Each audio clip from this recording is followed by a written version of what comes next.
یہ باتیں سکھایا کرنا. Fatherhood in Christianity is very clear to be understood. مسیحت میں ایک باپ کی جو تعریف ہے، جو باپ کا کردار ہے، جو باپ کی اس کی جو ذمہ داریاں ہیں، اس کو سمجھنے کے لیے بہت آسان بات ہے. اس میں سیانی باتوں کی ضرورت نہیں، بلکہ خدا کا کلام ہمیں بڑا واضح سکھاتا ہے. باپ کا کردار، باپ کی ذمہ داریاں، باپ کا جو ہے وہ خدا کے ساتھ رشتہ، اس میں تقریباً 3-4 چیزیں ہم اسے بڑے جلدی سے دیکھ سکتے ہیں. پہلا جو کام ہے باپ کا، وہ ہے خدا نے اسے چنا ہے کہ وہ جو ہے سکھائے، تربیت کرے، سمجھائے. دوسری بات ہے خبر گیری کرنا، اس کا اپنے بچے کا خیال رکھنا، اس کی عادات کیسی ہے، یہ کن لوگوں میں بیٹھتا ہے، یہ کیسی کتابیں پڑھتا ہے، اس کا رجحان کس طرف ہے. تیسری بات انہیں مہیا کرنا، وہ فائنینشل سچویشن ہو، ان کی ضروریات ہو یا روحانی ضروریات ہو. یہ تیسرا کام ہے جو خدا ایک باپ سے چاہتا ہے. اور چوتھی جو بات ہے، انہیں تنبیہ کرنا، جس کے بارے میں پولس رسول نے تقریباً ایک صفحہ، ایک باب اسی بات کو چن کے اس نے لکھا ہے. اور پانچویں بات یہ ہے کہ وہ اپنے بچوں کی گروتھ، ان کو آگے بڑھنا، انہیں آگے لے کے چلنا، انہیں حوصلہ افزائی کر کے یا کسی بھی طریقے سے ان کی آگے ترقی کرنا. اور چھٹی بات ہے کہ ان کو ہمیشہ کی زندگی کے لیے ایک ایسا ہنر، ایک ایسا کلیہ سکھا دینا کہ وہ ان کے جانے کے بعد وہ اس کی اولاد ہوتے ہوئے وہ کسی جگہ فیل نہ.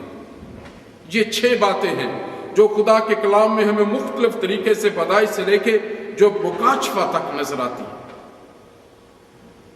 سکھانا. اور یہ ایسی 6 باتیں ہیں جس میں اس فصل کے دور میں شیطان مختلف طریقے سے ہنڈرنس لائے گا. وہ سسٹم کو الٹا کرنے کی کوشش کرتا ہے. اور یہ 6 باتیں جو ہیں، اس کی یہ کس کوکھ سے جنم لیتی ہیں؟ اس کوکھ کا نام ہے محبت.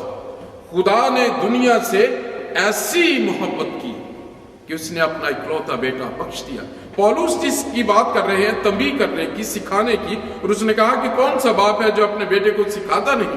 اگر وہ نہ سکھائے، اگر یہ تنبیہ نہ ہو، تو پھر ہم حرام زادے ٹھہرے، بلکہ ایک باپ کے بیٹے نہ ٹھہرے. ویری اسٹرانگ ورڈ، لیکن میں اس کو سمجھانے کے لیے.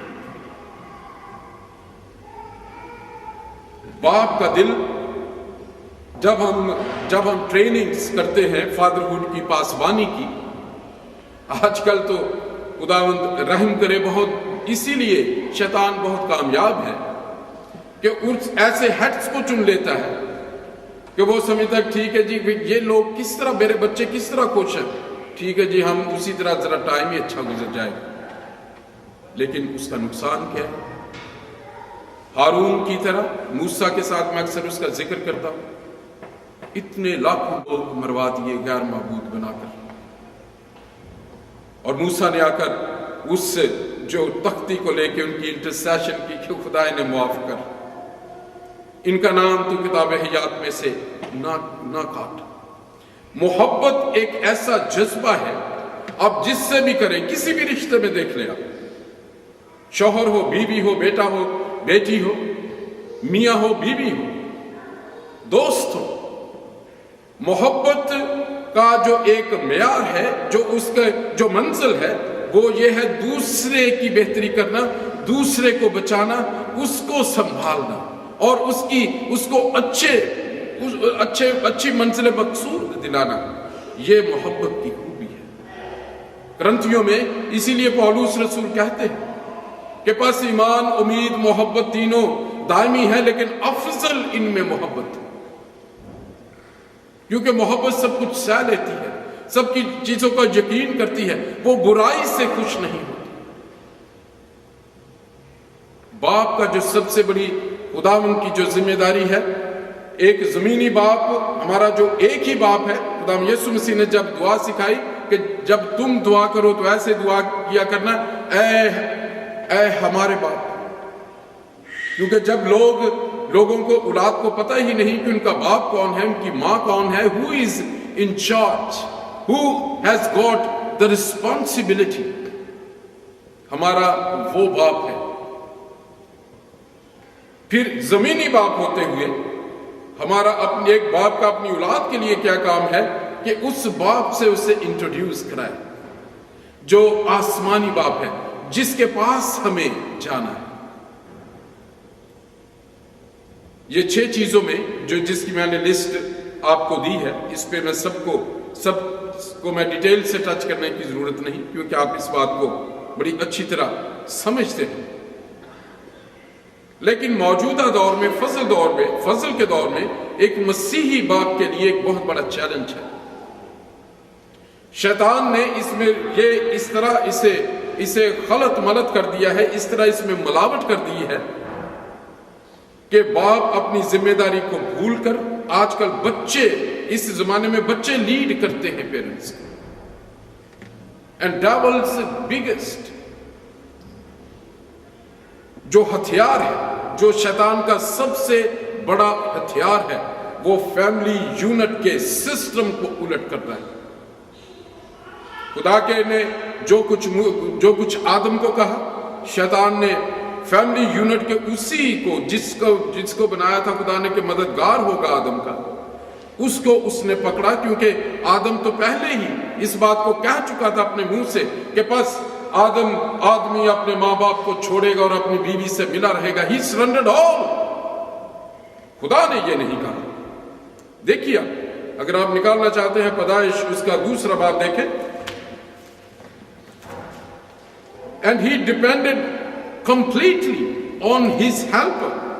जो सबसे पहला प्रॉब्लम हुआ, हम देखते हैं पैदाइश उसका 2 बाब और उसकी 22वीं आयत से मैं पढ़ना चाहता हूं आपके लिए।